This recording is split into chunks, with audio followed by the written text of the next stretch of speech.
आज देने का प्रयत्न करेंगे। कर्म परिणाम राजा और काल परिणति देवी, ये काल्पनिक पात्र है। ऐसे कोई जीव होते नहीं है जो कर्म सत्ता को चलाते हो या फिर जो समय को चलाते हो, लेकिन ये तो कल्पना मात्र है कि ऐसा अगर कोई है कर्म सत्ता और काल जैसा, तो उनके द्वारा किस प्रकार जीवों के साथ नाटक खेला जाता है। दोनों काल परिणाम राजा और कर्म परिणाम राजा और काल परिणति देवी अपना संसार अच्छी तरह से बिता रहे थे, और उनको एक पुत्र की प्राप्ति होती है जिनका नाम भव्य पुरुष और सुमति, ऐसा दो नाम एक ही पुत्र का रखते हैं। पूरे नगर के अंदर 10-12 दिनों का बहुत बड़ा महोत्सव करने में आता है, और पूरे नगर में को डेकोरेशन करने में आ जाता है। और भी उस नगर के अंदर एक ब्राह्मणी है जिनका नाम है अगृहित संकेता, और उसकी एक फ्रेंड है जिसका नाम है प्रज्ञा विशाला। अभी ये दोनों स्त्रियों के बीच की बातचीत हो रही है। इनको मालूम पड़ा कि राजा और रानी के महल के अंदर पुत्र रत्न की प्राप्ति हुई है, तो इन दोनों के बीच में संवाद चल रहा है, और ये संवाद के द्वारा सिद्धेश्वरी गुरु भगवत हमको उपमेय और हेतु तक पहुंचाने का प्रयत्न करेंगे। ये अगृहित संकेता नाम की जो ब्राह्मणी है, वो ये प्रज्ञा विशाल अपनी जो फ्रेंड है उसके सामने प्रश्न रखती है कि मैंने तो सुना था कि कर्म परिणाम राजा निर्बीज है, यानी कि वो कभी भी पुत्र को प्राप्त नहीं कर पाएंगे, और काल परिणति देवी भी बंधिया है, यानी कि वो कभी भी गर्भ को धारण नहीं कर पाएगी। ऐसा ही मैंने अब तक सुना हुआ था, लेकिन अभी ये महल के अंदर पुत्र की प्राप्ति हुई ऐसा न्यूज में आया, तो मुझे कुछ बैठ नहीं रहा, बिकॉज कई वर्षों से ऐसा ही बाहर सुनने में आता था कि राजा और रानी को पुत्र की प्राप्ति नहीं हो सकती, और अभी एकाएक इनको पुत्र रत्न प्राप्त हो गया। ऐसा एक डाउट अगृहित संकेता अपनी फ्रेंड प्रज्ञा विशाला के सामने रखती है, और प्रज्ञा विशाला हंसकर के इस बात की मजाक उड़ा देती है कि शायद तू संकेत को समझ नहीं पाती, नाम ही रखा है अगृहित संकेता। गृहित यानी कि जो ग्रहण करे, संकेत यानी कि इशारे को, जो इशारे को ग्रहण कर सके वो गृहित संकेता, और जो इशारे को ग्रहण न कर सके उसका नाम अगृहित संकेता। जब उपमिति भवप्रपंच कथा का स्टार्टिंग हुआ था ना, तब एक बहुत ही छोटा सा स्टोरी का एक कंसाइज अर्क गुरु भगवान ने हमको समझाया था। एक चक्रवर्ती राजा होता है, वो अपने रसाले के साथ बाहर निकला हुआ था विश्व विजेता करने के लिए, और वहां पर एक केवल यानी गुरु भगवंत की परिषदा के अंदर बात को सुनता है ये चक्रवर्ती राजा, और वहां पर बंदी बन करके सबके सामने वहां पर उपस्थित हो जाता है। उस समय एक राजकुमारी और एक साध्वी जी भगवंत भी उस परिषदा के अंदर बैठे हुए थे, और वो राजकुमारी का नाम आता है सुललिता। अगर शायद याद हो तो लगभग 2-3 महीने पहले हमने छोटा सा दृष्टांत उपमेति बहुप्रपंच कथा के अंदर ही देखा हुआ था। वो सुललिता नाम की राजकुमारी जिसको बोध नहीं हो रहा था, और उसके साथ एक महत्तरा नाम की प्रौढ़ साध्वी जी भगवंत थी जो उसको बोध देने का प्रयत्न कर रही थी। अभी ये जो सेकंड प्रस्ताव,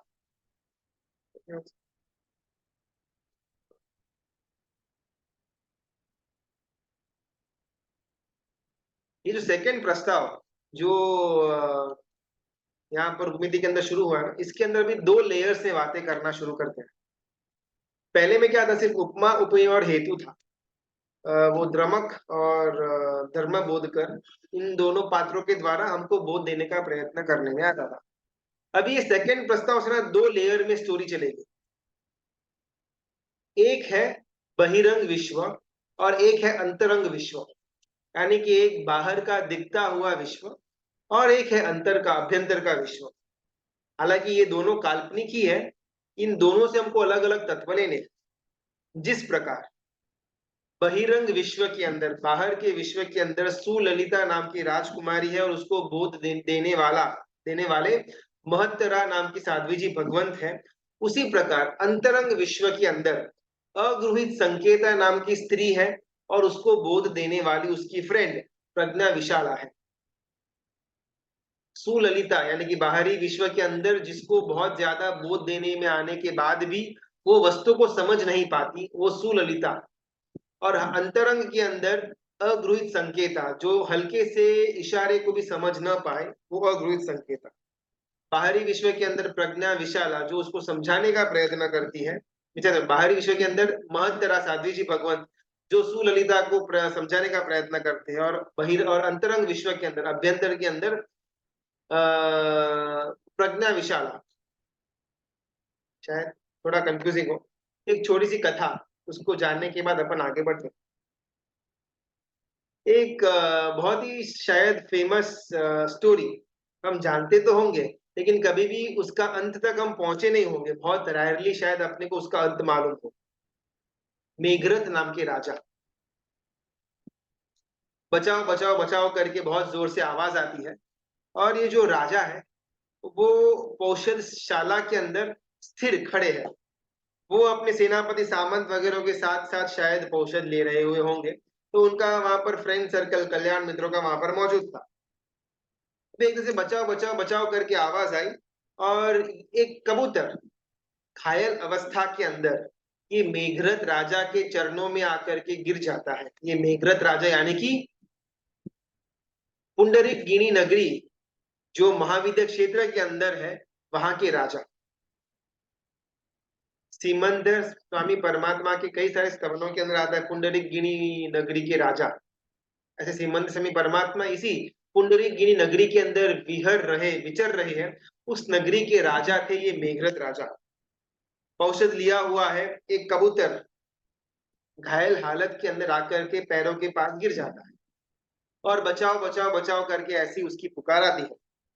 ये मेघरथ राजा एकदम दया के भाव में बहना शुरू हो जाते हैं, और बहुत ज्यादा करुणा उत्पन्न हो जाती है इस कबूतर को देख करके। चरणों के अंदर आकर के गिरा हुआ है, एकदम घायल हालत के अंदर है, ऐसे फटफट करने का प्रयत्न करता है, लेकिन पंख कंप्लीटली कट हो चुकी है, तो उड़ नहीं पा रहा। कैसे कैसे करके भी क्रैश लैंडिंग करके यहाँ तक पहुंच तो गया, और वो राजा उसको साथ संभाल करवाने का उसके मन में विचार आ ही रहा था। इतने में पीछे से बाज पक्षी यानी कि ईगल, वो भी उड़ करके इस राजा के चरणों में आ जाता है, और वो बाज पक्षी राजा से कहता है कि इस कबूतर को मेरे को दे दो, ये मेरा शिकार है। अभी ये दोनों मानव मनुष्य की भाषा में बात कर रहे थे। थोड़ा बहुत तो इस मेघरथ राजा को आश्चर्यचकित लगा, लेकिन उस समय दया भाव उभर करके बाहर आया हुआ। मेघरथ राजा सोच रहे हैं कि क्या किया जाए। धर्म संकट आ गया कि कबूतर को अगर बचाने का प्रयत्न करेंगे तो बाज पक्षी, ईगल, वो भूखा रह जाएगा, बिकॉज लीगली तो वो उसका शिकार है, वो उसका खुराक है। और अगर बाज पक्षी को कबूतर दे देते हैं तो कबूतर की जान चली जाएगी, जो वो चाहते नहीं थे। तो करना क्या, संकट में आ गए। जैसे अपने पास संकट होता है कि सुबह को ऑफिस जाना है, फिर प्रवचन के अंदर जाना, रात्रि को स्वाध्याय के अंदर बैठना, या फिर फोन में टाइम पास करते रहना। अपने पास भी ऐसे दो तीन अलग अलग अपने पास भी ऐसे दो तीन अलग अलग ऑप्शंस के अंदर अपन भी धर्म संकट के अंदर आ जाते हैं। लेकिन ये राजा के पास जो संकट था वो अलग था। भरत चक्रवर्ती को भी ऐसा संकट आया हुआ था जीवन के अंदर कि एक ही समय चक्र रत्न भी उत्पन्न हुआ, और दादा आदिनाथ परमात्मा को केवल ज्ञान उत्पन्न हुआ, ये समाचार भी आए। उस समय असमंजस में आ जाते हैं ये भरत चक्रवर्ती कि पहले किसका सत्कार आदर सम्मान किया जाए, चक्र रत्न का या आदिनाथ परमात्मा की केवल ज्ञान की प्राप्ति की। ऐसे ही धर्म संकट के अंदर ये मेघरथ राजा आ जाते हैं कि करना क्या। और उनके मन में आइडिया आता है कि मैं एक काम करता हूँ कि आखिरकार ये बाज पक्षी जो है उसको तो मांस खाने से मतलब है ना, मैं मेरे शरीर का मांस काट करके दे दूंगा। आखिरकार एक कबूतर है, कितना 100-200 ग्राम का उसका वेट रहेगा। मैं मेरी जांग से थोड़ा बहुत मांस काट करके उसको दे देता हूँ, वो मांस खा लेगा बाज पक्षी, और उसका पेट भर जाएगा और कबूतर भी फ्री। तो दोनों का विन विन हो जाएगा। ऐसा बीच का रास्ता ये मेघरथ राजा अपनाते हैं, और वहां पर एकदम दैवी शक्ति के कारण वहां पर बैलेंस त्राजवा भी उत्पन्न हो जाता है, और राजा को एक छड़ी भी मिल जाती है। राजा भी एकदम ध्यान से अपनी जंग से मांस काट करके एक साइड में रखते हैं, और एक और साइड में कबूतर को बिठा दिया ताकि उसके उसके वेट का इक्वल मांस बाज पक्षी को दिया जाए। ये बात हो रही है मेघरथ राजा की।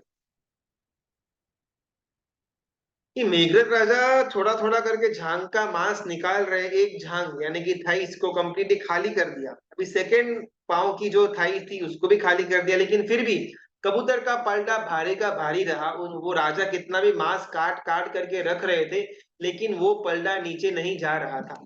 ये मेघरत राजा के साथ जितने भी सामंत, उनके सेनापति वगैरह थे, मंत्री लोग, वो लोग राजा को बस बोलने का प्रयत्न करते हैं कि बस करो राजन, अब इसके ज्यादा आगे आप शरीर को काटोगे तो जान चली जाएगी। एक कबूतर के लिए इतना ज्यादा कष्ट क्यों उत्पन्न करना। इसे तो अच्छा है कि ये कबूतर को जाने दो, अपने पास और बहुत सारे अलग अलग जीव दया के कार्य निकलेंगे। एक और दूसरा, अगर इसी प्रकार से आप मांस काट काट करके त्राजवे के अंदर रखते जाओगे, आपका जीवन समाप्त हो जाएगा। तो इस नगरी का पालन कौन करेगा? अगर आप चले जाएंगे तो आप जैसा राजा दूसरा मिलना बहुत डिफिकल्ट है, और आपकी गैर हाजिरी में पूरी की पूरी प्रजा अधर्मी हो जाएगी। ये तो बहुत बड़ा खतरा है। तो इससे अच्छा अभी कबूतर का जो होता है वो उसका काल पर, उसको नियति के ऊपर छोड़ दो। अपन अपनी आराधना में स्थिर रहते हैं, और आगे जाकर के जब कभी भी ये जीव दया का मौका मिलेगा, उस समय जीव दया कर लेना। आखिर बात तो बराबर थी कि एक कबूतर को बचाने के लिए थोड़ी पूरा का पूरा बॉडी काट करके रख सकते हैं। ये तो कहीं पर भी बुद्धिमती नहीं है। इस स्टोरी को ना अगृहित संकेता और प्रज्ञा विशाला के लेंस से देखना। अगृहित संकेता यानी कि हम और ये मंत्री वर्ग जो इशारे को समझ नहीं पा रहे, और प्रज्ञा विशाला के स्थान पर ये मेघरत राजा बैठे हुए हैं। मेघरत राजा अगृहित संकेता यानी कि हमको, मंत्रियों को, सबको मिला करके एक संदेशा देते कि आंखों के सामने हो रही हिंसा को अगर हम अटका नहीं पा रहे, तो फ्यूचर में हम अहिंसा का ध्वज कैसे लहरा पाए। अभी की हिंसा को होने देते हैं, बाद में अपन अहिंसा का नारा लगा देंगे, ये कभी भी उचित नहीं होगा। आंखों के सामने हिंसा हो रही है और उसको स्टॉप करने की मेरे पास ताकत भी है, और फिर भी मैं उपेक्षा का भाव उत्पन्न करूं, ये बिल्कुल भी धर्म नहीं कहलाएगा। बाद में आएगी जो भी हिंसा का जीवदया करने का मौका मिलेगा, वो बाद में देखेंगे, लेकिन अभी जो मेरे हाथ में है ये जीवदया करने का मौका, उसको मैं क्यों जाने दूं। ऐसा प्रज्ञा विशाल है, यानी कि हमारे यहाँ पर मेघरत राजा कहते हैं, लेकिन मंत्री लोग मानने को रेडी नहीं। और आखिरकार राजा ने बोला कि अभी इनको सब साइड में छोड़ो, मैं एक काम करता हूँ, मैं खुद ही इस राजवे के अंदर बैलेंस के अंदर खड़ा रह जाता हूँ। आखिरकार मेरे वेट से तो ज्यादा कबूतर का वेट तो नहीं होगा। बस मुझे पूरा का पूरा बॉडी में ये ईगल बाज पक्षी को दे देता हूँ, वो नोच नोच करके खा लेगा, कोई प्रॉब्लम।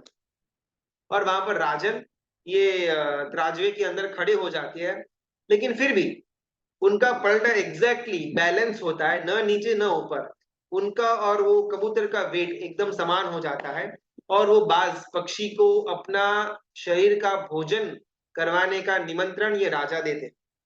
बस जैसे ही ये बात हुई, एकदम से वहां पर प्रकाश प्रकाश हो जाता है। वो बाज पक्षी और वो कबूतर दोनों अपने मूल स्वरूप, देव के स्वरूप में आ जाते हैं।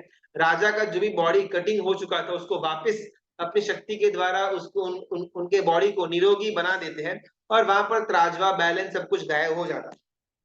ये दोनों, बाज पक्षी और कबूतर, ये मेघरत राजा को कहते हैं कि हम देवलोक से पधारे हुए हैं। हमारे यहाँ पर ईशान इंद्र ने आपकी बहुत प्रशंसा करी हुई थी। हम जब सभा के अंदर बैठे हुए थे तब हमारे इंद्र, ईशान इंद्र ने बोला हुआ था कि अगर जीव दया के मामले में किसी का अव्वल नंबर आता हो मनुष्य लोक के अंदर, तो वो मेघरत राजा है। तो मेघरत राजा का जीव दया जैसे पालनी और कोई कर नहीं सकता, ऐसी बात हमने सुनी हुई थी। तो हमको लगा कि आपका थोड़ा बहुत टेस्टिंग किया जाए कि आखिरकार कितनी जीव दया आपके अंदर है, और आप एकदम जैसे हमने सोचा हुआ था उससे भी कहीं ज्यादा जीव दया के अंदर उत्तीर्ण हुए, तो आपको शक्षत बंधन करके वो देव तो अपने स्थान पर चले जाते हैं।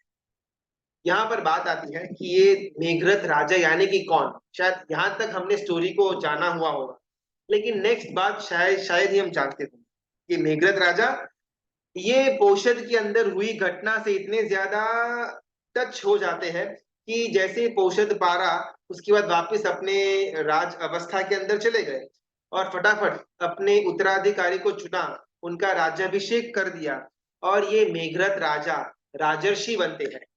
वहां पर वो दीक्षा ग्रहण करते हैं और दीक्षा ग्रहण करने के बाद विशेषस्थानक तप की आराधना करते हैं।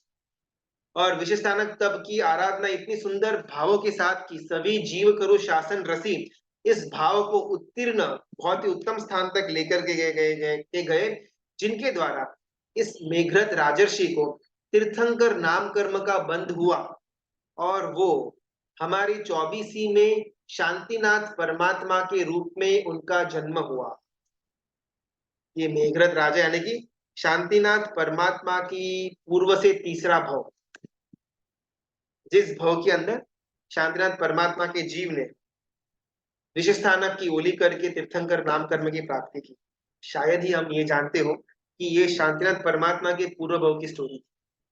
बात करनी है अगृहित संकेता और प्रज्ञा विशाला की, जो छोटा सा संकेत भी समझ न पाए, इसको बहुत ज्यादा डिटेल में समझा समझा करके बोध देना पड़े, उसका नाम अगृहित संकेता, और जो बोध दे सके उसका नाम प्रज्ञा विशाला। ये हो गई हमारी उपमा उपमेय। इसके द्वारा सिद्धेश्वरी गुरु को समझाना ये चाहते कि हम सब वो अगृहित संकेता के माफिक है और सदगुरु भगवंत वो प्रज्ञा विशाला, जो हमको बोध दे वो प्रज्ञा विशाला, और जो हल्का सा इशारा के भी समझ न पाए वो अगृहित संकेता। जब कभी भी एक शिष्य गुरु भगवंत के पास, सदगुरु भगवंत के पास ज्ञान प्राप्त करने के लिए जाता है तो उसको एकदम एम्प्टी होकर के जाना पड़ता है। ये सीख इस प्रस्ताव के द्वारा सिद्धेश्वरी गुरु भगवंत हमको देने का प्रयत्न करते हैं कि अगर शिष्य भरा हुआ होगा और वो भरा हुआ शिष्य गुरु के पास जाएगा तो गुरु उसके अंदर कभी भी ज्ञान दे नहीं पाएगा। फॉर एग्जाम्पल, चरम तीर्थाधिपति महावीर साहब, उनके पास गौतम ब्राह्मण आए, इंद्रबुद्धि गौतम आए। गौतम उस समय कंप्लीटली भरे हुए थे और वो भरे हुए गौतम को सबसे पहले खाली करने का काम महावीर स्वामी ने किया। गौतम खाली हो गए, रिक्त हो गए, तो उनके अंदर केवल ज्ञान प्रकट हो सका। लेकिन गौशाला जो भरा हुआ था और भरा हुआ ही रहा, तीर्थंकर परमात्मा ने बहुत प्रयत्न किया भरे हुए गौशाले को खाली करने का, लेकिन वो गौशाला खाली नहीं हुआ और वो भरी हुई अवस्था के अंदर ही अपने जीवन का और भवांतर का अधपतन किया। गुरु एक ही थे, परमात्मा वीर प्रभु इंद्रबुद्धि गौतम को भी मिले और गौशाले को भी मिले। इंद्रबुद्धि गौतम को खाली होना आ गया, केवल ज्ञान को प्राप्त कर लिए, गौशाला खाली नहीं हो पाया और अधपतन में चला गया। हमको सोचने जैसा है कि हम जब अपने गुरु भगवान के पास या फिर कोई भी गुरु भगवान के पास जाते हैं तो क्या एक्चुअल में हमको ज्ञान प्राप्त करना है उस उद्देश्य से जाते हैं, या हमारे अंदर के जो भी तर्क वितर्क है, डाउट्स है, उसको क्लियर करने जाते हैं, या सिर्फ हमको गुरु भगवंत के पास से प्रमाण पत्र चाहिए कि भाई मैं ज्ञानी पुरुष हूं। बहुत बार मैं अपने आपको भी एक बार थोड़ा इंट्रोस्पेक्ट करने जैसा है कि जब हम गुरु भगवंत के पास प्रश्न लेकर के जाते हैं, भले कोई भी हमारा डाउट हो या तर्क वितर्क हो या फिर कोई भी बात को अपन लेकर के जाते हैं, तो वो बात को लेकर के जाने के समय हमारा मूल आशय होता क्या है? हमको उत्तर चाहिए वो, या गुरु भगवंत को मालूम पड़े कि मेरे अंदर इतना ज्ञान है वो। बहुत बार अपन इतना गहरा गहरा वो तत्व की बात हो या कोई आगम ग्रंथ की बात हो या ऐसी ऐसी कोई बहुत ही डेप्थ वाली चीज हो जिसको हम गुरु भगवंत के सामने डाउट के रूप में प्रकट करते हैं, लेकिन कहीं ना कहीं बैक ऑफ द माइंड हमारी यही चलता रहता है कि गुरु भगवंत को मालूम पड़ना चाहिए कि मैं इतना पढ़ा हुआ, मैंने ये ग्रंथ पढ़ा है, मैंने ये चीज ये तत्व को जाना हुआ है और उसके बाद मुझे ये डाउट निकला। बहुत बार अ, इस पर्याय से हम गुरु भगवंत के पास जाते हैं, इसके कारण कभी भी हमको ज्ञान मिलता नहीं। एक शिष्य होता है, वो अपने गुरु भगवंत की अच्छी खासी व्यायाम करता था, अच्छी खासी सेवा करता था। गुरु भगवंत उसको उसको ज्ञान देने का प्रयत्न करते तो थे, लेकिन कुछ ज्यादा उसको ज्ञान मिलता नहीं था। फिर एक समय आया, गुरु भगवंत ने भी उसको स्वाध्याय, उसको ज्ञान देने का जो टाइम था वो कम कर दिया। और धीमे धीमे ये शिष्य अपने आप ही पढ़ता था, अपने आप ही समझता था, अपने आप ही स्वाध्याय करता था। एक दिन एक श्रावक भाई आते हैं, बहुत ज्यादा जिज्ञासा लेकर के आए हुए थे इन गुरु भगवान के पास। पूरा दिन बैठे, बहुत ज्यादा बात विवाद हुआ, और अच्छी तरह से गुरु भगवान ने भी समय दिया, एक एक चीज को बारीकी से समझाने का प्रयत्न किया। और वो श्रावक शाम होते ही अपने घर चले जाते हैं। रात्रि को वो शिष्य अपने गुरु के पास आता है कि आप तो कभी भी मुझे इतना आराम से प्रेम से नहीं समझाते, आप तो हमेशा शॉर्टकट में मेरे को बोल करके मेरे को भगा देते हो, मैं तो आपका शिष्य हूँ। गुरु बोले, हाँ ठीक है, कोई बात नहीं, अपन कल देखते हैं इसके बारे में, आज रात हो गया, आज सो जा। सुबह का टाइम हुआ, ये गुरु भगवंत ने वो शिष्य के साथ के पास गए।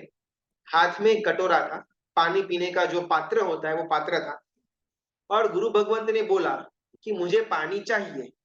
फटाफट वो शिष्य गया, पानी भर कर के लाया, और पानी को ये गुरु भगवंत के पात्रा में डालने का उन्होंने आगे किया, तो देखा गुरु भगवंत का पात्र भरा हुआ था। तो शिष्य बोलता है कि अरे आपका पात्र तो ऑलरेडी भरा हुआ है, और इसमें तो पानी गंदा भी पड़ा हुआ है, अंदर पूरा धूल मिट्टी नीचे जमा हुआ है, अभी इसके अंदर मैं अच्छा पानी कैसे डालूं? ये प्रश्न शिष्य गुरु भगवंत को करता है। गुरु भगवंत हल्का सा स्मित देते हैं और एक संकेत करते हैं कि बस यही उत्तर मुझे तुझे कल रात को देना था, लेकिन आज प्रैक्टिकली समझाने का प्रयत्न किया तो शायद तू समझ गया हुआ हो कि अगर ऑलरेडी हम मलिन विचारों के साथ, मलिन आशय के साथ अगर हमारा संशय लेकर के गुरु भगवंत के पास जाते भी हैं, तो भी कुछ खासा गुरु भगवंत उखाड़ नहीं पाएंगे। हम सबका शायद ये प्रॉब्लम होगा कि पहला तो गुरु भगवंत बनाया हुआ होगा नहीं, और अगर बनाया हुआ होगा तो भी समर्पण के लेवल में थोड़ी बहुत कमी आती हुई होगी। अगर गुरु भगवंत बना भी लिए, समर्पण आ भी गया, लेकिन फिर भी ये जो है रिक्तता का भाव, खाली होकर के गुरु भगवान के पास जाने का भाव, उसमें हम कहीं ना कहीं आगे पीछे होंगे। ये अगृहित संकेता मुक्त भाव से ये प्रज्ञा विशाला को पूछती है कि राजा और रानी को पुत्र की प्राप्ति हो ही कैसे सकती है? मैंने तो ऐसा सुना हुआ है कि उनको तो पुत्र हो नहीं सकता। उस समय प्रज्ञा विशाला कहती है कि तूने ये सब जो भ्रमणा पाल करके बैठी हुई है, उसको सबसे पहले तो बाहर निकाल। जब तक तेरे दिमाग के अंदर ये सब भ्रमणा रहेगी, तब तक तू सच्ची घटना को जान नहीं पाएगी। अगृहित संकेता कहती है इसमें गलत क्या है, भ्रमणा क्या है? ऐसा तो मैंने सबने सुना हुआ है कि राजा रानी को पुत्र की प्राप्ति नहीं हो सकती। तो नहीं, एक्चुअली बात कुछ और है। ये कर्म परिणाम राजा और काल परिणति देवी का इतना बड़ा साम्राज्य है कि उनके पुत्र या पुत्री अगर होंगे, तो इन राजा और रानी के जो दुश्मन है ना, वो पुत्र और पुत्री की हत्या कर देंगे, क्योंकि आखिरकार ये राजा और रानी के बाद उनके ही वंशज इस सिंहासन पर बैठने वाले हैं। तो उनके शत्रुओं को डर है कि कहीं अगर इनके बाद इनकी एक और पीढ़ी भी यहाँ पर बैठ जाएगी, तो हमारा कभी भी चांस नहीं लगेगा। इसके लिए इस कर्म परिणाम राजा का एक मंत्री है जिसका नाम है अविवेकी। वो अविवेकी मंत्री ने ऐसी भ्रमणा बाहर फैलाई हुई है कि राजा और रानी का पुत्र है ही नहीं, और उनको पुत्र नहीं हो सकता। लेकिन एक्चुअल में बात ये है कि कर्म परिणाम राजा और काल परिणति देवी का एक दो नहीं, असंख्य नहीं, अनंत पुत्र पुत्री। एक अपेक्षा से देखने जाए तो जितने भी पुत्र या पुत्री है वो सिर्फ और सिर्फ कर्म परिणाम राजा और काल परिणति देवी के हैं। ये सोच करके सुन करके ये अगृहित संकेता बहुत ज्यादा कंफ्यूज हो जाते हैं। तो क्या मैं आप हम सब भी कर्म परिणाम राजा और काल परिणति देवी के पुत्र और पुत्री हैं? Absolutely yes. कैसे? वो बोलती है प्रज्ञा विशाला कि जिस प्रकार मेरा तेरा हम सबका यहाँ पर जन्म करने के पीछे का अगर कोई निमित्त हो, तो वो है कर्म। और इसी समय, इसी जगह, इसी कुल के अंदर, इसी फैमिली के अंदर, यही काल के दरमियान हमारा जन्म होना, उसके पीछे का रीजन है काल परिणति देवी। हमारा चाहे यहाँ पर हम माता पिता हो जिन्होंने हमको जन्म दिया हुआ हो, लेकिन वो जन्म देने वाले माता पिता तो सिर्फ निमित्त मात्र कहलाते हैं। वो जन्म देने के पीछे मेन कारण जो हमारा था, वो था कर्म और काम। शायद ना ये कर्म परिणाम राजा कर्म सत्ता और काल परिणति देवी थोड़ा बहुत कंफ्यूजिंग लगे कि आखिरकार कर्म के बीच में और काल के बीच में फर्क क्या है, दोनों में ज्यादा इंपॉर्टेंस किसकी। तो बहुत सुंदर बात करते हैं आप सिद्धेश्वरी गुरु भगवान कि कर्म और काल के बीच में काल का पलड़ा भारी, काल हमेशा बड़ा कहलाएगा बिकॉज जीव अजीव दोनों के ऊपर उसका साम्राज्य है, वो तो है। लेकिन एक और बहुत सुंदर बात, मोक्ष में जाने के बाद भी जीव कर्म से तो रहित हो जाएगा लेकिन काल से रहित नहीं हो पाता। बहुत सुंदर एक दृष्टिकोण। जितने भी जीव मोक्ष में चले गए, सिद्ध सिद्ध गति को प्राप्त किया हुआ है, अशरीरीपणा को प्राप्त किया हुआ है, अभी शरीर बचा नहीं है, तो कर्म उनको लगने का चांस है नहीं। बिकॉज कर्म आत्मा को तभी लग सकता है जब आत्मा के पास शरीर हो। ऐसा अनंत काल में हमारा एक भी इंस्टेंस, एक भी समय नहीं निकला जिस समय हमारे पास शरीर न था। या तो निगोद का, या एक इंद्रिय का से पंचेंद्रिय का, या देवलोक का, या नरक का, या मनुष्य का, कोई ना कोई शरीर के साथ ही हमारा आत्मा जुड़ा हुआ था अनंत काल से। और अभी भी जब अशरीरीपणा मिलेगा तभी हमारा आत्मा शरीर के बिना हो पाएगा। तो जब जब शरीर होगा तब तब कर्म होगा, जब कर्म नहीं तो शरीर नहीं। तो जितने भी आत्मा, जितने भी जीव मोक्ष गति को प्राप्त कर चुके हैं, उनके पास शरीर नहीं है, उनको कभी भी कर्म छू नहीं सकता। तो कर्म का जो साम्राज्य है वो मोक्ष में गए हुए जीवों पर लगता नहीं है, उन पर लागू नहीं होता। तो कर्म वहां पर एकदम यूजलेस है। लेकिन काल वहां पर उनको भी लागू होता है। किस प्रकार? मोक्ष में गए हुए जीव, उनके पास केवल ज्ञान केवल दर्शन है। हम जनरली इन दोनों को साथ में ही समझते हैं, केवल ज्ञान और केवल दर्शन दोनों पर्यायवाची शब्द है। लेकिन हल्की सी दोनों के अंदर भेद रेखा आती है। प्रश्न महापर्व के अंदर कल्प सूत्र का वांचन करते समय ये ये लाइन बहुत बार आता है कि ये तीर्थंकर परमात्मा को केवल ज्ञान केवल दर्शन प्रकट हुआ। और फिर वहां पर वो तीर्थंकर परमात्मा की जय बुलाने में आती है, स्टार्टिंग विद वीर प्रभु, फिर पार्श्वनाथ परमात्मा, फिर नेमिनाथ, फिर शांतिनाथ, और फिर आदिनाथ परमात्मा। ये तीर्थंकर परमात्मा को केवल ज्ञान केवल दर्शन की प्राप्ति हुई। तो केवल ज्ञान और केवल दर्शन के बीच में हल्का सा भेद आता है। जो भेद मोक्ष के जीवों को काल के हिसाब से बदलता रहता है। अभी केवल ज्ञान का समय, अभी केवल दर्शन का समय, अभी ज्ञान का उपयोग किया और अभी दर्शन का उपयोग किया। ये जो ज्ञान और दर्शन के उपयोग में चेंजेस आते रहते हैं, ये चेंजेस लेकर के आने के पीछे का कारण काल यानी कि समय। थोड़ा समझते हैं इसको।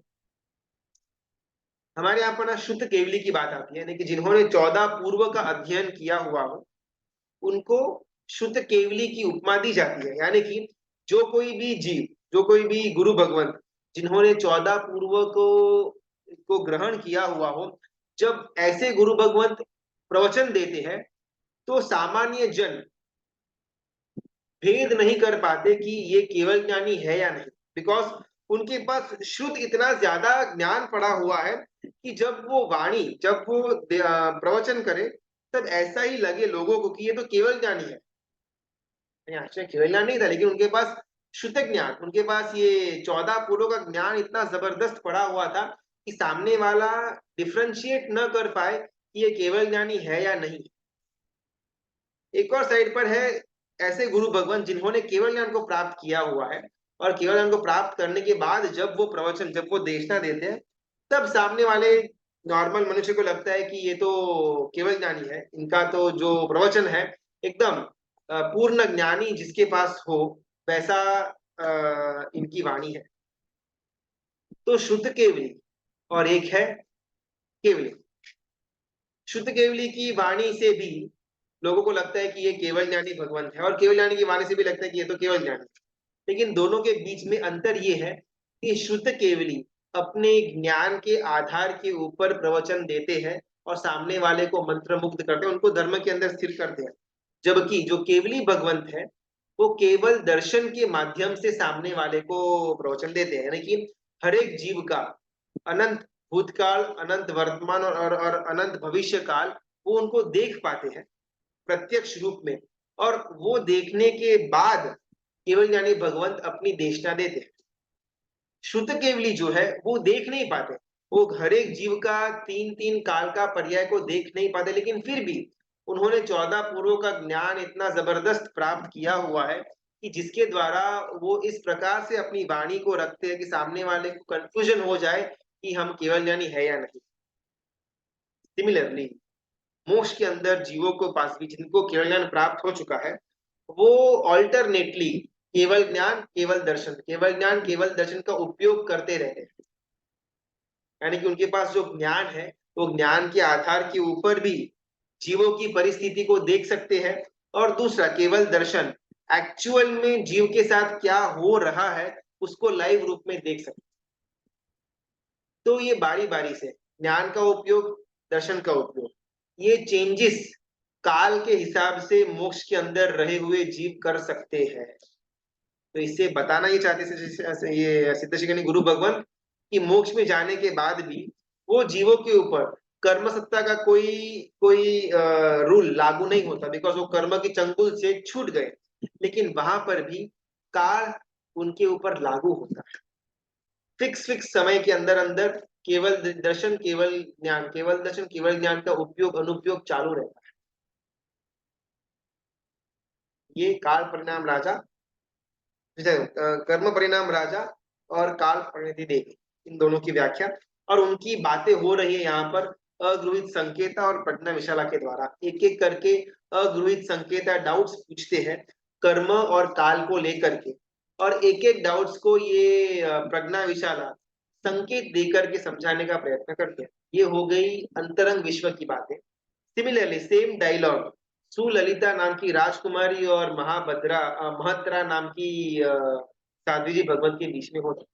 अपन इन दोनों को बहुत ही विस्तार में कल के क्लास में जानने का प्रयत्न करते हैं।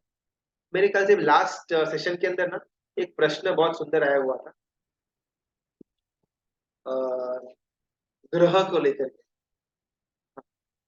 अतिचार के अंदर आता है कि ग्रह पूजा अगर करते हैं तो उसका अतिचार अपने को लगता है।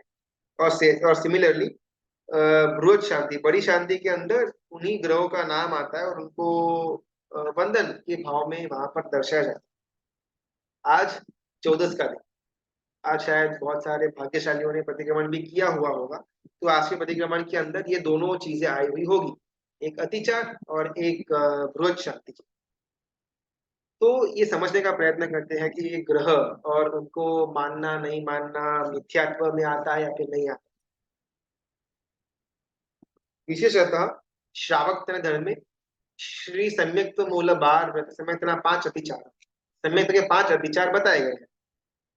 शंका कंख विगिच्छा पसंस तह संथव कुलिंगिस्सु, शंका आकांक्षा वितिगिच्छा, मिथ्यात्विका संसर्ग और कुधर्म की प्रशंसा, ये 5 चीजों के द्वारा श्रावक को सम्यक्त्व का अतिचार लगता है। इसके अंदर बात आती है ग्रह पूजा, ब्रह्मा विष्णु महेश्वर क्षेत्रपाल गोगो वासपाल पादर देवता गोत्र देवता ग्रह पूजा, विनायक हनुमंत सुग्रीव वगैरह वगैरह। तो इसमें आता है ग्रह पूजा, यानी कि ग्रह की पूजा अगर की तो उसको भी सम्यक्त्व का दोष यानी कि मिथ्यात्व गिना जाता है। इसको अपने को थोड़ा ये ग्रह पूजा, ग्रहों को मानना नहीं मानना जो एक प्रश्न है, उसको एकदम स्ट्रेट फॉरवर्ड समझ नहीं पाएंगे, उसको थोड़ा अपन डिटेल में जाते हैं।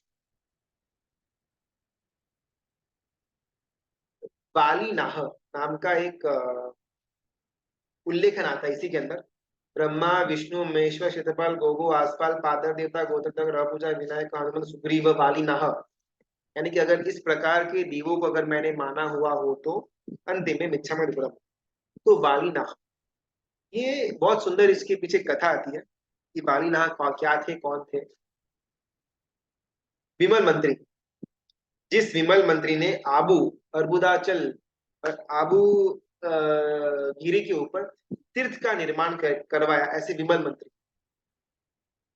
लगभग 6 महीनों तक आबू के पर्वतों के ऊपर तीर्थ का निर्माण करवाने का प्रयत्न ये विमल मंत्री कर रहे थे।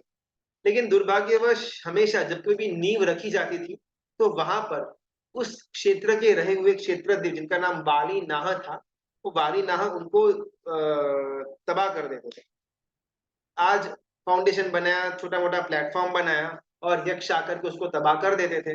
फिर सेकेंड टाइम बनाया, थर्ड टाइम बनाया, ऐसा 6 महीनों तक ये विमल मंत्री करते रहते थे और वहां पर बाली नाह नाम के यक्ष आकर के उनका विध्वंस करते रहते। अभी फाइनली ये टायर्ड हो गए ये विमल मंत्री और उन्होंने अपना कायोत्सक ध्यान में लीन हो गए और उनको दैवी संकेत के द्वारा मालूम पड़ा कि ऐसे बाली नाह नाम के यक्ष है जो उस क्षेत्र के यक्ष है और वो यहाँ पर मंदिर नहीं बनवाने देते। तो ये विमल मंत्री ने ये बाली नाह नाम के यक्ष का ध्यान किया और उनको प्रत्यक्ष हाजिर किया और उनसे विनती की कि मैं आपको छोटा मोटा जो भी बाकुला यानी कि जो कुछ भी वो धन धान्य वगैरह देने का होता है वो मैं आपको अर्पण कर देता हूँ। जब प्रतिष्ठा आदि होते हैं कार्यक्रम या जब ध्वजा का नूतन जब ध्वजा चढ़ाने में आती है तब 70 भेदी पूजा मंदिर में पढ़ाने में आती है। 70 भेदी पूजा अगर किसी ने देखी हुई हो या फिर करी हुई हो ना, तो उसके अंदर जब ध्वजा को परिवर्तन किया जाता है तब बाकुला यानी कि 5 प्रकार के धान इसको भिगोकर रखा हुआ होता है, उसको 10 दिशाओं में फेंका जाता है। नैऋत्य दिशा, वामन दिशा, यमन दिशा, ये 10 दिशाओं के अंदर वो धान को अर्पण किया जाता है। यानी कि वो 10 दिशा के जो दिक्पाल है, जो यक्ष है, उनको वो एक भेंट के स्वरूप। तो यहाँ पर विमल मंत्री भी ये बाली नाह नाम के यक्ष को बोलते हैं कि मैं भी आपको बाकुला यानी कि जो धन धान्य है वो आपके चरणों में रखता हूँ, आपको समर्पण करता हूँ, आप उसका भोग कर लो और मुझे यहाँ पर मंदिर बनाने की अनुमति दे दो। तो बाली नाह यक्ष बोलते हैं कि मैं कोई छोटा मोटा आलतू फालतू देव नहीं हूं कि तू मेरे को गेहूं चावल देगा और मैं मान जाऊंगा। मैं बहुत बड़ा यक्ष हूँ, मुझे 32 लक्षण वाले युक्त मनुष्य की बलि अगर तू चढ़ाएगा तो ही मैं खुश होऊंगा, वरना तू यहाँ पर किसी भी काल में ये मंदिर नहीं बना पाएगा। वापिस धर्म संकट के अंदर ये विमल मंत्री क्या किया जाए, बिकॉज मंदिर तो बनाना है, ये आबू पर्वत के ऊपर ही बनाना है और उसके लिए किसी 32 लक्षणा पुरुष की या स्त्री क्या यहाँ पर आहुति देने में आनी पड़ेगी, जो पॉसिबल तो नहीं है। और वहां पर विमल मंत्री एकाएक कायोत्सव ध्यान में लीन हो जाते हैं कि भाई इस प्रॉब्लम का सोल्यूशन कैसे लिया जाए। और वो विमल मंत्री उस समय अपनी तलवार को अपने सिर के पास रखते हैं और कहते हैं कि मैं खुद भी 32 लक्षणा पुरुष हूँ, तो मैं खुद का ही बलि यहाँ पर देता हूँ ताकि ये यक्ष प्रसन्न हो जाए और इस तीर्थ का कार्य आगे बढ़े। बस यक्ष तो वहां पर टेस्टिंग करने का प्रयत्न करते थे। जैसे ही वो विमल मंत्री ने यहाँ पर तलवार रखी, यक्ष खुश हो जाते हैं, उनकी तलवार गायब हो जाती है और वहां पर वो तीर्थ का निर्माण हो जाता है, जो तीर्थ आज भी वैसा का वैसा खड़ा है आबू पर्वत के ऊपर, विमल मंत्री के द्वारा बनाए हुआ तीर्थ। तो हमको यहाँ पर समझना है ग्रह पूजा के अंदर, यहाँ पर ये विमल मंत्री जो है उन्होंने अगर देखने में आया तो वाली नाह नाम का जो यक्ष है था, जो मंदिर नहीं बनवाने दे रहा था, उसको खुश किया, उसको प्रसन्न किया, उसकी आराधना की, उसका जो भी इच्छा था उसको फुलफिल किया, पहले बाकुले देने के द्वारा और फिर खुद की जान देने के द्वारा। तो क्या विमल मंत्री को मिथ्या की बोलेंगे? बिल्कुल भी नहीं। लेकिन विमल मंत्री ने तो एक ऐसे यक्ष की आराधना साधना उनको खुश किया कि जो मिथ्यात्वी थे, जिनका कोई भी सम्यक्त्व के साथ लेना देना नहीं था, ऐसे यक्ष को खुश करना, उनकी आराधना करना, उनको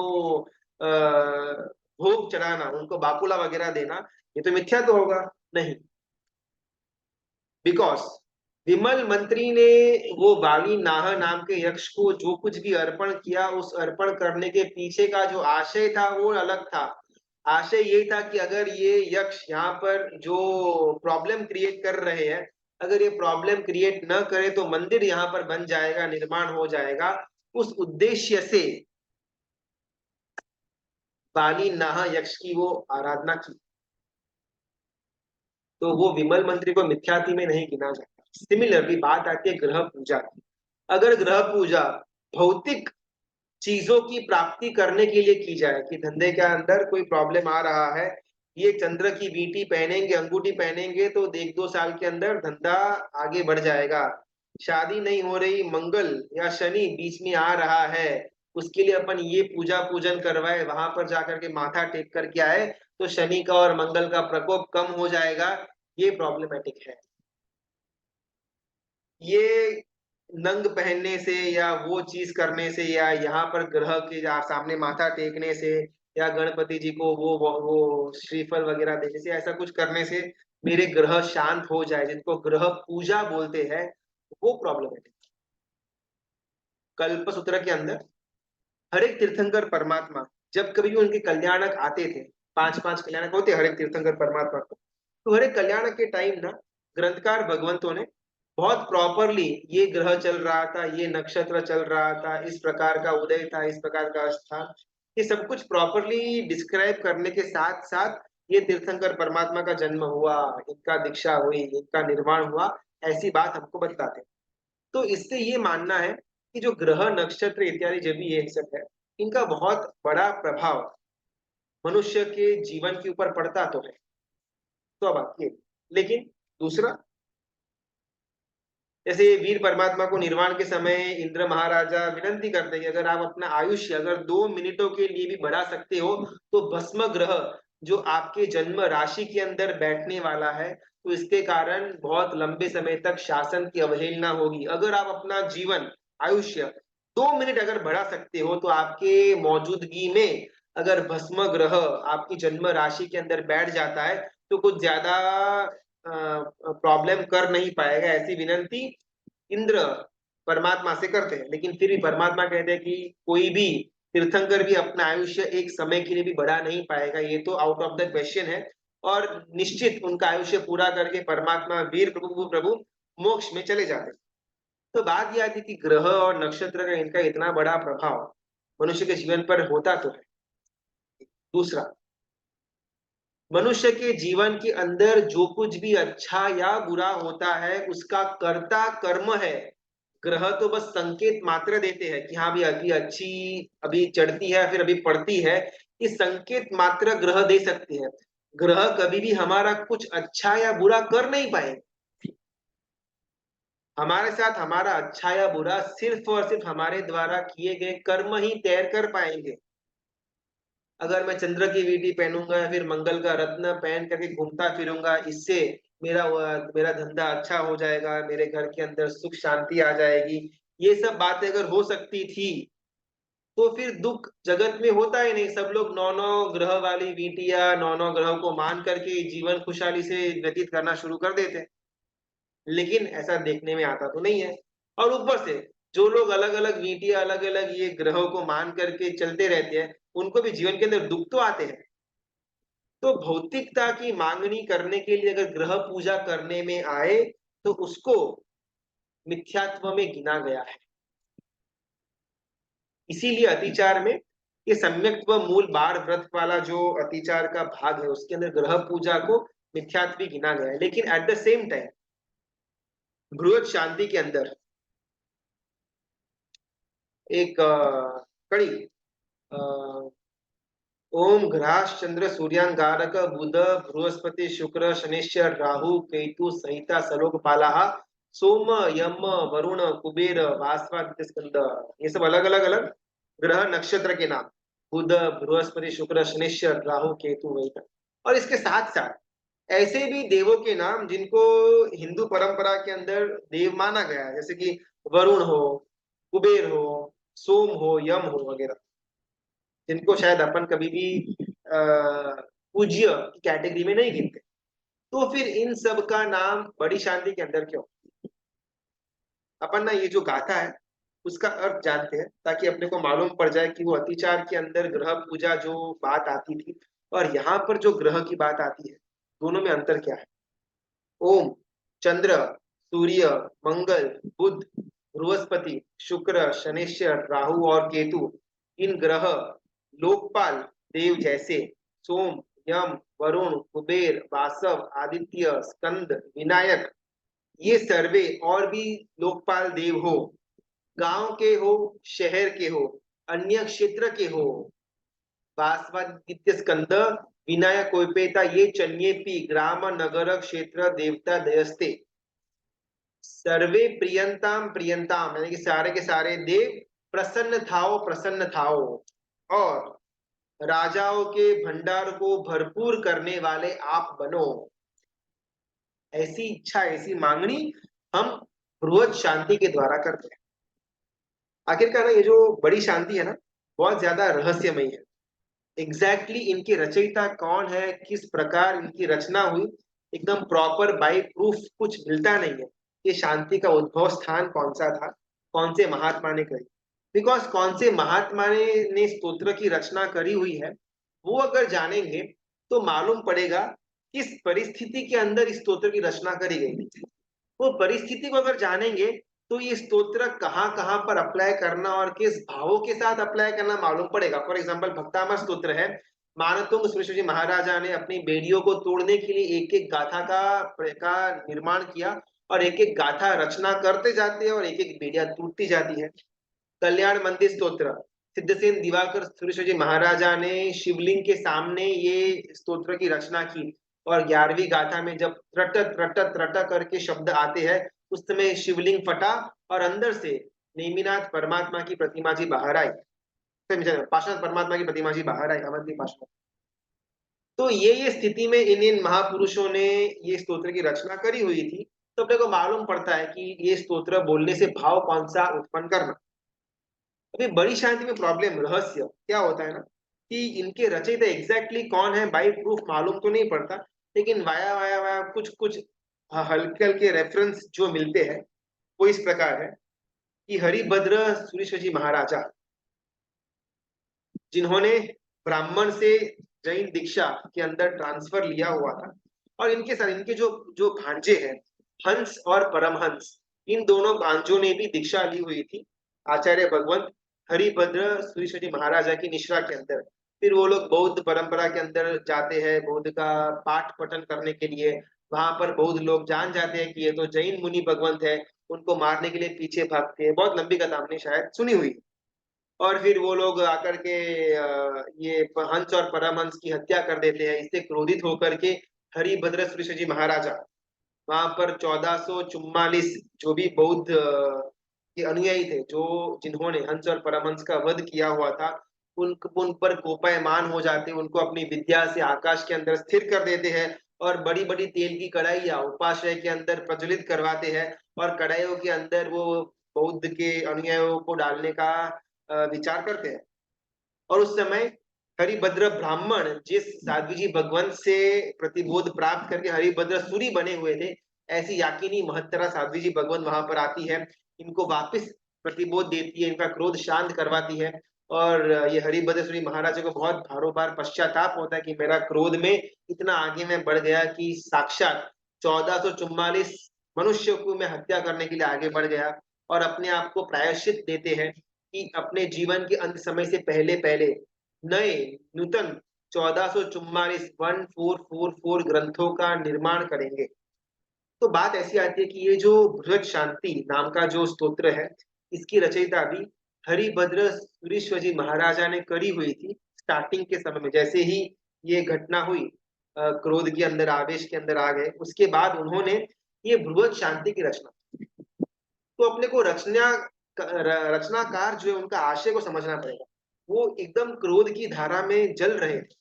उनके प्राण से प्यारे जो भांजे थे, जो शिष्य थे, वो शिष्य बौद्ध की परंपरा के अंदर बौद्ध का ज्ञान लेने के लिए गए हुए थे गुरु भगवंत की आज्ञा के साथ, और फिर उनको बहुत ही बेरहमी से बौद्धों के द्वारा कत्ल करवाने में आता है। उन समय भारोभार मात्रा में क्रोध, वो क्रोध की शांति करने हेतु बृहद शांति का पाठ हरिभद्र ऋषि जी महाराजा रचना करते हैं।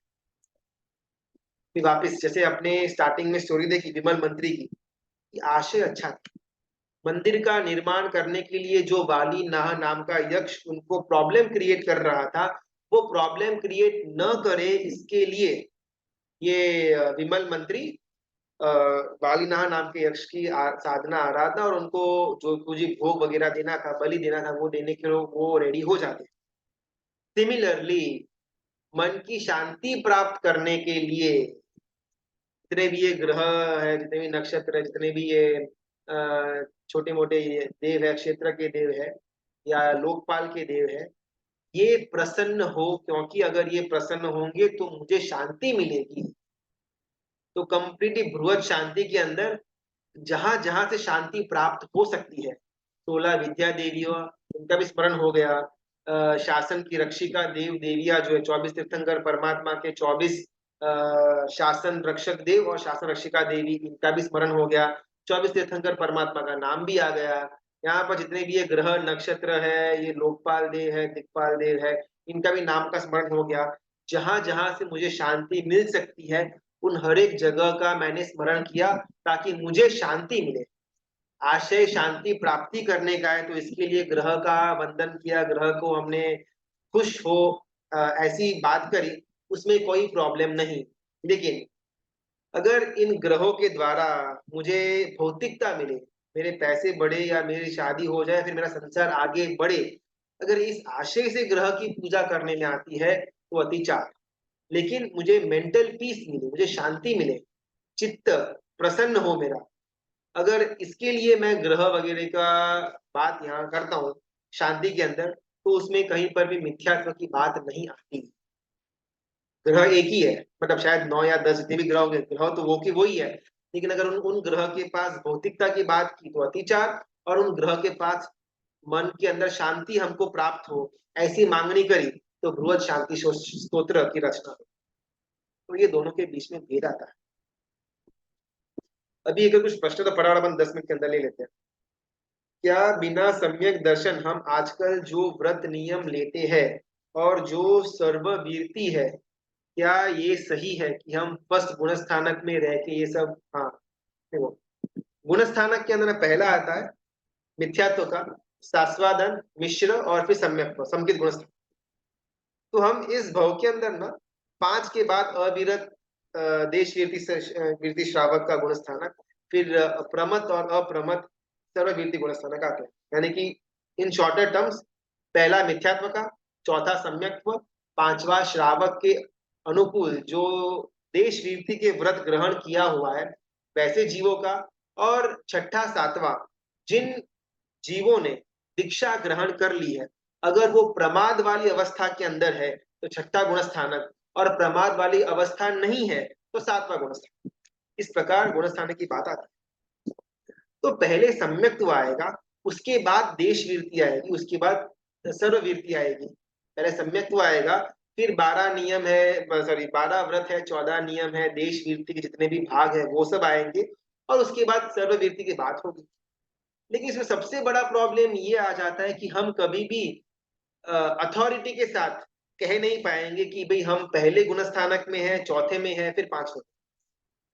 सिर्फ और सिर्फ केवल ज्ञानी भगवंत है वो श्योरिटी के साथ बता पाएंगे, और कहीं ना कहीं हम खुद के लिए एक रफ अनुमान बांध पाएंगे कि भाई हम संकेती है या नहीं।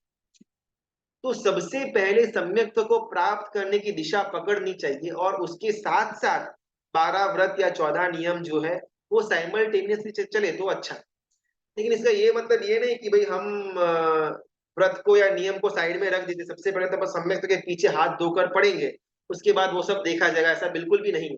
बिकॉज कभी भी हम अपने आप के लिए पहचान नहीं पाएंगे कि हमको सम्यक तो मिला कब।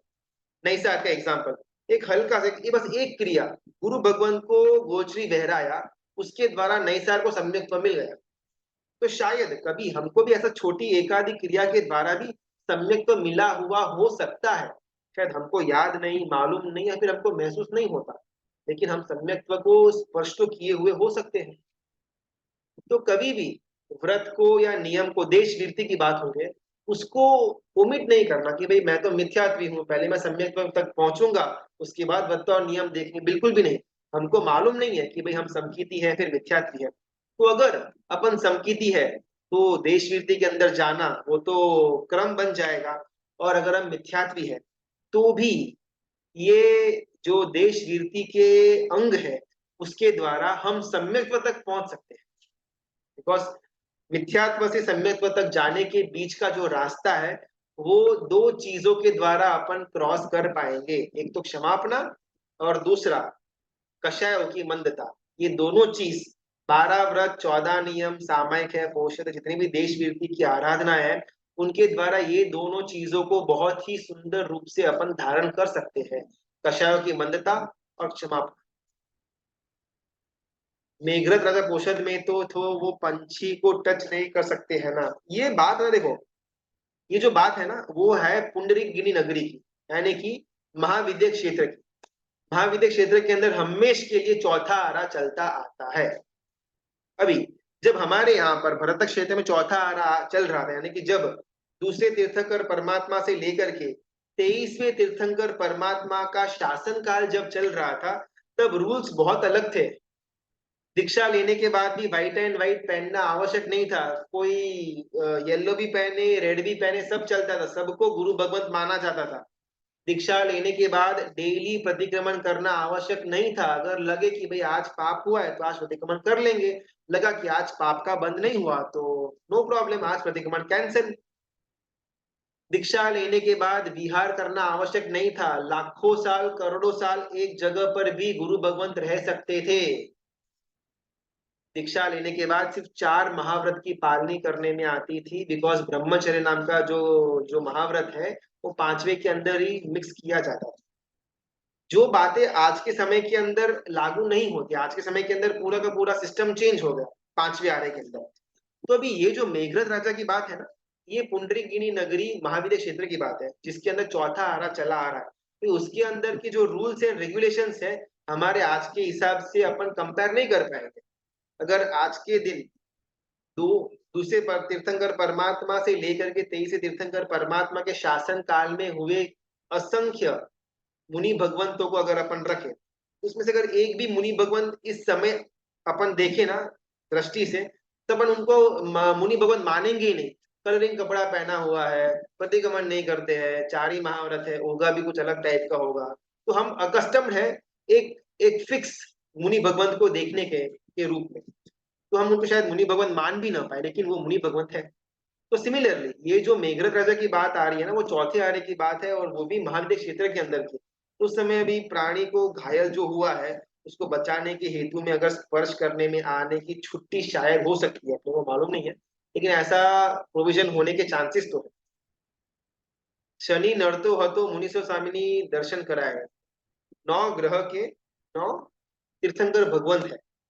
गुरु ग्रह के आदिनाथ परमात्मा है, मंगल ग्रह के वासुपूज्य स्वामी उनके परिपूजित है, उनके मुख्य है। शनि ग्रह के 19 स्वामी भगवान है, राहु ग्रह के पार्श्वनाथ परमात्मा है। ऐसे 9 ग्रह के अलग अलग तीर्थंकर परमात्मा को नियुक्त किया गया है। और बहुत सारे हमारे जैन मंदिरों के अंदर भी ये 9 ग्रह की प्रतिमा जी भी होती है, और उनके साथ साथ उनके जो अधिपति तीर्थंकर परमात्मा है उनकी प्रतिमा जी भी साथ में होती है। तो ग्रहों को मानने में कोई प्रॉब्लम नहीं है, लेकिन वो ग्रहों के द्वारा मेरी भौतिकता मुझे मिले, मेरा संसार बढ़ जाए, ये मांगनी अगर आती हो तो वो प्रॉब्लम है। शनि हमको नड़ता है, ओके, किस एंगल से नड़ता है? दीक्षा लेने में नड़ता है, तब करने में नड़ता है, ज्ञान नहीं चढ़ता इसके लिए नड़ता है, तो मानो कोई प्रॉब्लम नहीं। नहीं, वो शनि के कारण अभी 7.5 ही बैठी हुई है तो मेरे धंधे के अंदर बरकत नहीं आ रही, तो इसके लिए मुझे जो शनि को मानना है तो वो मिथ्या। शनि मिथ्या भी नहीं है, हमारी शनि के पास जो मांगनी है, इन एन एसेंस जो मुनि सूरत शनि परमात्मा के पास जो हमारी मांगनी है वो मिथ्यात्व है। तो ग्रह को मानना, उनके अधिपति तीर्थंकर परमात्मा को मानने में कोई प्रॉब्लम नहीं, लेकिन इसके पीछे का आशय अगर विमल मंत्री की तरह प्रॉपर शुद्धि वाला हो तो चलेगा। सम्यक तो होता है तब पता चलता है ना, अनुभूति होती है तब, बहुत डिफिकल्ट है। बिकॉज मेन प्रॉब्लम कहां पर आती है ना कि हमारा जो अभी का संघ है, हमारा अभी का जो बॉडी का टाइप है उसमें क्षायिक सम्यक्त्व पॉसिबल नहीं है। कुल 6 प्रकार के बॉडी के विभाग होते हैं, बॉडी के संघटन होते हैं, यानी कि हमारी जो हड्डियां है वो एक हड्डी और दूसरी हड्डी किस प्रकार ज्वाइन करने में आई हुई है, उसके 6 अलग अलग टाइप्स है। उसमें पहले 4 टाइप ऑफ जो बॉडी का जो बोन्स का जो जो सांधा है, उसके अंदर ही शायिक सम्यक्त्व आ सकता है, यानी कि जिन जीवों के पास प्रथम 4 संघयन वाला बॉडी हो, उन्हीं जीवों को शायिक सम्यक्त्व की प्राप्ति हो सकती है। हमारे पास सबसे आखिरी वाला, सबसे एकदम गया गुजरा वाला बोन स्ट्रक्चर है, जहां पर 2 बोन्स को बस ऐसे रखा गया है, हल्का सा गिराने में आएगा और हमारे बोन टूट जाएंगे, वो जॉइंट निकल जाएगा। इस प्रकार का जो छठा संघयन बोलते हैं, छठे संघयन वाले मनुष्यों को शायिक सम्यक्त्व मिल नहीं सकता। What is शायिक सम्यक्त्व? शायिक सम्यक्त्व यानी कि जो एक बार आ करके कभी भी न जाए, उसका नाम शायिक सम्यक्त्व, जो हमको पॉसिबल नहीं है। हमको और 2 तरह के जो सम्यक्त्व है, औपशमिक और क्षारोपशमिक, वो पॉसिबल है। अभी उसमें उसमें प्रॉब्लम कहाँ पर आती है ना, कि ये जो 2 प्रकार के सम्यक्त्व है, वो आकर के चले जाएंगे, आकर के 1 सेकंड में भी वो अपने से विदा ले लेंगे।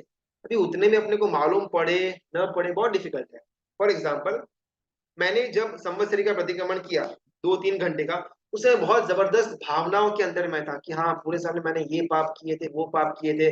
अतिचार बोलने के टाइम मुझे वो पाप याद आए, मैंने रुदन किया, मैंने सबको पश्चाताप से माफी मांगी, मिच्छामि भी बोला, बहुत शुभ भावना के अंदर। तो शायद उस समय सम्यक्त्व मुझे आया हुआ होगा।